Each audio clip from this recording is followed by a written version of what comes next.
5ই August একটা ছুটি ঘোষণা করা হবে, সেটা হচ্ছে ছাত্র জনতার অভ্যুত্থান দিবস হিসাবে পালিত হবে। এটা এবছর থেকে প্রতি বছরই পালিত হবে। জুলাইয়ের 1 তারিখ থেকে আমাদের কর্মসূচি শুরু হবে, কিন্তু মূল ইভেন্ট কিক অফ হবে জুলাইয়ের 14 তারিখ থেকে এবং এটা চলবে 5 আগস্ট পর্যন্ত। এবং আমাদের এই কর্মসূচির মূল উদ্দেশ্যটা হচ্ছে জুলাইতে যেরকম পুরো বাংলাদেশ এক হয়েছিল, আবার সেই অনুভূতিটাকে ফিরিয়ে আনা। সেই অনুভূতিটা আমাদের মধ্যে আছে, জাস্ট রিইনফোর্স করা সেটাকে। এবং এটার জন্য বেশ কিছু কর্মসূচি নিয়ে কাজ চলছে। এটার ডিক্লারেশনটা হবে সম্ভবত সোমবারে, রাইট? সোমবারে প্রেস উইং আপনাদের সঙ্গে যোগাযোগ করবে এবং আপনাদের মাধ্যমে সারা দেশের মানুষকে জানানো হবে।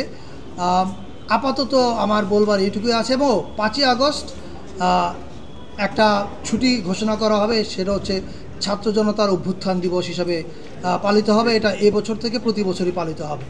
সো আপাতত আমার বলবার আছে এইটুকু, আর বাকি বিষয়ে শফিক ভাই আপনি